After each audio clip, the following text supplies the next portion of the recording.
आज रात लाल चांद यानी कि ब्लड मून है खास। लेकिन क्यों, ये तो आप भी सोच रहे होंगे। ये सवाल आपको बार बार परेशान कर रहा होगा, लेकिन मैं आपको बताऊंगी ग्रहण के वक्त सूतक काल क्या होता है, इसका मतलब क्या है, फिर ऐसे में क्या करना चाहिए, क्या नहीं करना चाहिए, कौन कौन से देश में चांद का दीदार होगा, कितने वर्षों के बाद ऐसा वक्त आया है, और अगला चंद्र ग्रहण फिर आगे कब होगा। ये बहुत सारे सवाल हैं जिनके जवाब आज आपको मैं इस महाभारत के शो में दूंगी।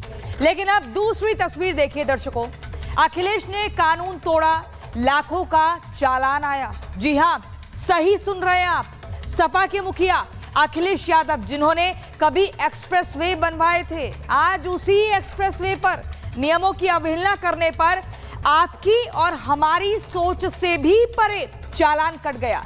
हालांकि अखिलेश यादव माफी तक मांगने लगे और फिर एकदम से पलट गए और चालान में भी राजनीति शुरू कर दी। बीजेपी पर जानबूझकर उन्हें फंसाने के आरोप भी लगाने लगे। लेकिन इस खबर में मैं जब आपको चालान की रकम बताऊंगी तो यकीन मानिए आप चौंक जाएंगे, अपना माथा पकड़ लेंगे। चलिए उससे पहले तबाही की तस्वीर भी आप देख लीजिए। कैसे आया सैलाब, डूबता पंजाब। उसी पंजाब में केंद्र सरकार ज्यादा से ज्यादा मदद पहुंचा रही है। हर संभव मदद का आश्वासन तो दिया ही है, लेकिन धरातल पर भी वो मदद दिख रही है ताकि जिंदगियों की हानि ना हो। राहत शिविर बनाए जा रहे हैं, सेना ने मोर्चा संभाल लिया है, राहत बचाव दल लगातार दिन रात जुटा हुआ है और प्रधानमंत्री नरेंद्र मोदी 9 सितंबर को पंजाब भी जा रहे हैं। लेकिन इस दौरे में क्या खास रहेगा वो मैं आपको सिलसिलेवार तरीके से बताऊंगी दर्शकों। लेकिन आप सबसे पहले ये समझ लीजिए, खून सा लाल दिखेगा चांद और आज आसमान में दिखेगा ये ब्लड मून। मैं आपको ग्राफिक्स के जरिए समझाऊंगी। देखिए ग्रहण से 9 घंटे पहले लगा है सूतक। ये जो आप देख रहे हैं ना, एक तरफ चांद है ना, और एक तरफ सूरज है, बीच में धरती होती है। आपको मैं पूरा प्रोसेस समझा दूं। सूरज की तरफ से 3 रेज निकलती हैं, ग्रीन, ब्लू और रेड। अब क्या है, वो जो रेज निकल रही हैं, जो पूरे निकल रही हैं, वो देखिए धरती पर क्या होगा, ग्रीन यानी कि हरे रंग की और नीले रंग की तो पहुंच जाएगी, लेकिन लाल रंग की वो क्रॉस करेगी और पूरे चांद को घेर लेगी। वहीं पर पूरा लाल चांद दिखेगा। पहले आपको बता दूं अब सूतक के बारे में, आज रात को 9:57 पर ये चंद्र ग्रहण शुरू हो जाएगा। रात 1:26 पर खत्म होगा। साल 2025 का ये आखिरी चंद्र ग्रहण है। कई देशों में इसका दीदार होगा। भारत के साथ साथ अमेरिका, चीन, न्यूजीलैंड, ब्रिटेन, फ्रांस, ऑस्ट्रेलिया और जापान में भी दिखेगा। 2022 के बाद सबसे लंबा चंद्र ग्रहण है ये। फिर 31 दिसंबर 2028 को ऐसा नजारा देखने को मिलेगा जब आप देखेंगे कि पूरा चांद लाल हो जाएगा और आज ये खून सा लाल चांद दिखेगा। अब मैं आपको ब्लड मून का कॉन्सेप्ट भी समझाती हूं और जरूरी जानकारी भी। देखिए आज चांद लाल क्यों है? सूर्य और चंद्रमा के बीच में पृथ्वी आ जाती है। पृथ्वी की जो छाया है वो चांद पर पड़ती है। सूर्य, पृथ्वी और चंद्रमा एक सीध में आ जाते हैं। नीली और हरी रोशनी बिखर जाती है। सूर्य की रोशनी को पृथ्वी रोक लेती है। लाल रंग वायुमंडल को पार कर जाता है। लाल रंग की जो वेवलेंथ है वो नीले और हरे से ज्यादा होती है और सूर्य से जो लाल रंग निकलता है वो सीधे चांद पर पहुंचता है। इसलिए लाल चांद यानी कि ब्लड मून इसे कहते हैं। तो ये पूरा कॉन्सेप्ट देखिए आपको डायग्राम के जरिए हमने समझा दिया है। सूतक क्या होता है, इसमें कोई शुभ काम नहीं करना होता है और ये कहा जाता है कि भोजन को भी ग्रहण नहीं करना चाहिए। और अगर आप चांद पे लगे ग्रहण को देखना चाहते हैं तो आंखों में चश्मे का इस्तेमाल भी करना चाहिए। एक रिपोर्ट में आपको दिखाती हूँ और उसमें कुछ और जानकारियां बताती हूँ।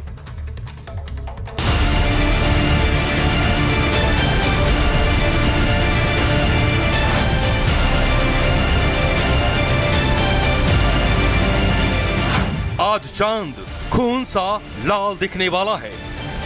साल 2025 का चंद्र ग्रहण का रोमांचक इंतजार अब कुछ ही घंटों में खत्म होने जा रहा है। सितंबर 2025 में एक खास खगोलीय घटना होने जा रही है। 7 और 8 सितंबर की रात को भारत समेत दुनिया के कई हिस्सों में पूर्ण चंद्र ग्रहण लगेगा। इस दौरान चंद्रमा लाल रंग में चमकता नजर आएगा, जिसे ब्लड मून भी कहा जाता है। ये नजारा बिल्कुल वैसा होगा मानो चांद ने खून की चादर ओढ़ ली हो, यानी चांद का रंग एकदम खूनी लाल दिखने वाला है। जो कि डरावना नहीं बल्कि बेहद ही सुंदर और अलग सा लगता है। ये साल 2025 का आखिरी और दूसरा पूर्ण चंद्र ग्रहण होगा। खास बात यह है कि भारत में इसे बहुत अच्छे से देखा जा सकेगा। वैज्ञानिकों को साइक वॉचर्स के लिए ये रात बेहद खास होगी। ये एक प्राकृतिक घटना है, ये चंद्र ग्रहण है। और भी पिंडों के साथ में ग्रहण जब रोशनी रुकती है तो देख सकते हैं, लेकिन क्योंकि पृथ्वी सूर्य की चंद्रमा की अपनी कोई रोशनी नहीं है, वो सूर्य की ही रोशनी को परावर्तित करता है। तो इस तरह से कोई क्षति हो, कोई नुकसान नहीं है, कोई डरने की जरूरत नहीं है। इसको आराम से अपनी छत से सभी लोग देख सकते हैं। चंद्र ग्रहण के दौरान सूतक ग्रहण से 9 घंटे पहले शुरू हो जाता है। चंद्र ग्रहण का सूतक काल शुरू होने से पहले ही देश भर के सभी मंदिरों में इसका असर देखा जा रहा है। धर्म नगरी हरिद्वार में हर की पौड़ी पर शाम को होने वाली विश्व प्रसिद्ध मां गंगा की आरती दोपहर में ही संपन्न हो गई। वहीं गंगा आरती के बाद सभी मंदिरों के कपाट बंद कर दिए गए।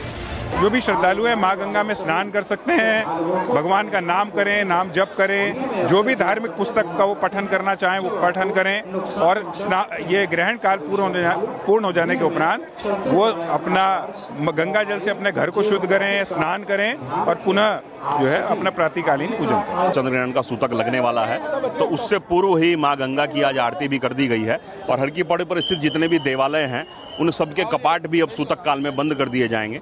ग्रहण का जब मोक्ष हो जाएगा 1:27 पर रात्रि में, उसके बाद ही पूजा अर्चना और स्नान विस्नान कराकर ही देवालयों के कपाट खोले जाएंगे और पूजा अर्चना प्रारंभ की जाएगी। वहीं अयोध्या में चंद्र ग्रहण को लेकर श्री राम जन्मभूमि समेत सभी मंदिर दोपहर भोग आरती के बाद 12:30 बजे के बाद बंद कर दिए गए। अब 8 तारीख को सवेरे मंगला आरती के बाद ही श्रद्धालुओं के लिए मंदिर के कपाट खोले जाएंगे। चंद्र ग्रहण लगने के 9 घंटे पूर्व सूतक काल माना जाता है।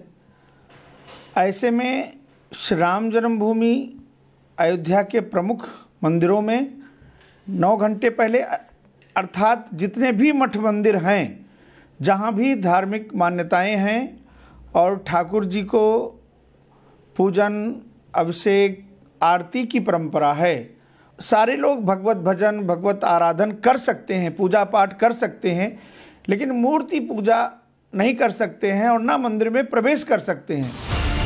खास बात यह है कि इस बार चांद लाल रंग का दिखेगा, जिसे लोग ब्लड मून के नाम से भी जानते हैं, और ये पूरे भारत में दिखाई देगा। खासकर दिल्ली, मुंबई, कोलकाता, लखनऊ, हैदराबाद, पुणे और चंडीगढ़ जैसे शहरों में ब्लड मून का नजारा साफ तौर पर देखा जा सकेगा।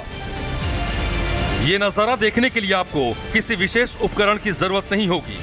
आप इसे घर की छत पर, खुले मैदान या किसी ऊंचे स्थान से भी आराम से देख सकेंगे। ये पूरी तरह से सुरक्षित है और ये वैज्ञानिकों के लिए एक यादगार पल होने वाला है। Bureau report, Republic Bharat.